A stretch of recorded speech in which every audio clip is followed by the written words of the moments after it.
Hello and welcome to an episode of I Bought a Watch. We are storming ahead with subscribers, but what I'm really enjoying is the engagement in the comments section.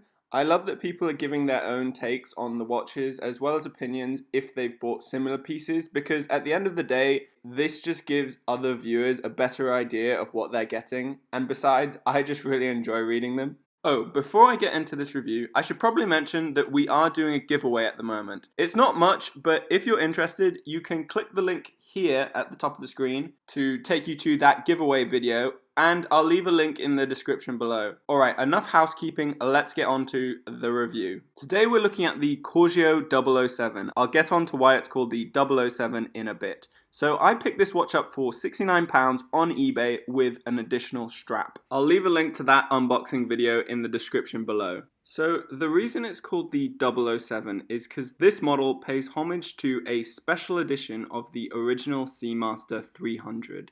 More specifically, the Spectre, made famous, of course, by the James Bond film of the same name. This special edition version differs from the original, which Corgeut also happened to do a homage of, by including a GMT bezel and a unique seconds hand. Both models come in two different colorways, black and the blue version that I have here.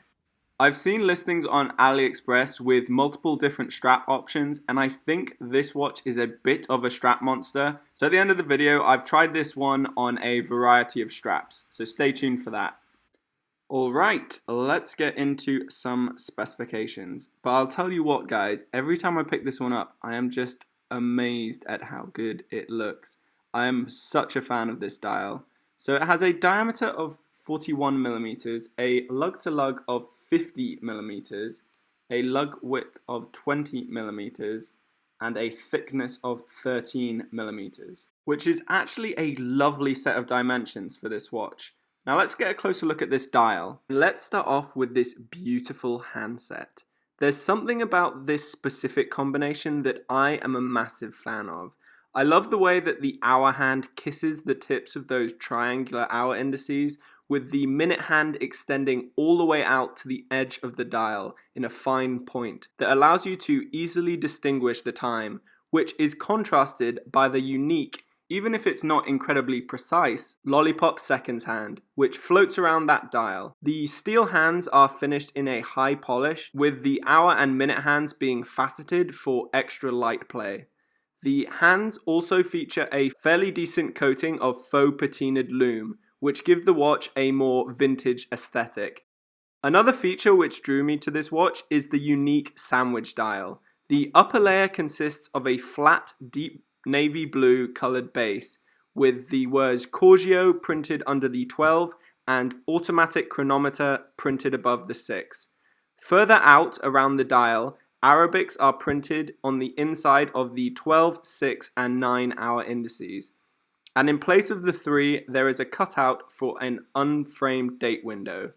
The hour markers feature further triangular cutouts, revealing the lower light orange layer to that dial, and adding a nice depth to the piece, contrasting the blue and complementing that faux patina on the handset.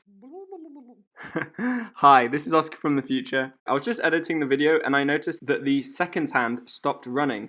Now that has nothing to do with the watch. It turned out I just forgot to wind it. If you'll notice, it was displaying the wrong date as well. It must have run down in the middle of the night, and since I was filming first thing in the morning, I didn't notice. Anyway, back to the video. I must say, the one feature that's pleasant in person but is an absolute pain to film is the domed sapphire crystal on this watch. As it doesn't have any anti-reflective coating, it causes all sorts of reflections. They have, however, beveled the edge nicely to meet this 120-click unidirectional bezel. The bezel on this watch, though, unfortunately is one of its weak points. Although it has a good spec list, great, well-machined grip, 120-click, contains an etched ceramic bezel insert, there are still a few flaws. Firstly, and most obviously, is that it's just not well aligned. And this, strangely, doesn't seem to be a simple case of it was stuck down wrong, as it does line up with certain hour markers, but not with others. This is most notable, unfortunately. If I line the 0 up with the 12, you'll see the 9 and 3 line up, but the 6 is clearly to the right. It's not overly noticeable at a glance, but it's something once you notice it, you can't unsee it. The bezel also has an unfortunate amount of backplay. Now, for me personally, because it's just a 12-hour bezel, the exact lining up doesn't really matter. But if it's something that annoys you, it's definitely something you want to be aware of. Like all AliExpress watches, there's an element of risk with quality control. Okay, the watch features a 3 o'clock unsigned crown, which is a great size and due to its machining is incredibly grippy. The movement inside has 2 distinct positions, one to change the date, and if you pull it out to a further position, allows you to change the time. As you can see, the watch features hacking, which stops that second hand and allows you to set the time incredibly accurately. Screwing the crown back in, which I must say is incredibly well threaded. Now I'm going to take it off this NATO strap and show you one of the unsuspecting draws to this watch in my opinion. And that is this beautifully decorated gilt movement. So this movement here is the Seagull ST16. It beats at 21,600 beats per hour, has 21 joules and 36-hour power reserve, and features the quick set date, hacking and hand winding complications. My one here is running at only plus 1.6 seconds per day for the past 2 weeks. Which is absolutely outstanding. And fingers crossed, long may that continue. The rest of the case is fairly standard, featuring the words sapphire crystal, water resistance, and stainless steel around the display window. Case finishing features a very fine brushing on the sides with high polish on the lugs and a nice beveling where the two finishes meet. I forgot to mention, this watch does feature 100 meters of water resistance, so should be okay to take out for a swim. Now, the strap that comes with this model is this Bond style NATO. It's a very simple NATO. The fastening holes have been heat treated to stop fraying, and the hardware seems solid and made of stainless steel to match the case. However, I must confess I haven't worn it on this strap all too much, but from the brief time I have, it seems comfortable enough. The strap I have been wearing it on is this lovely blue and orange NATO, and I'm also going to try it out for you on this lovely crocodile leather strap, which I think will go with it nicely. Okay, let's get some wrist shots. First up, we have the Bond NATO. As I said before, unfortunately, I don't think this combination works quite as well as if I had picked the black dial variant. However, the substantial hardware and the classic Bond look definitely pair well with what is effectively a Bond watch homage, although I wish it was grey and navy blue.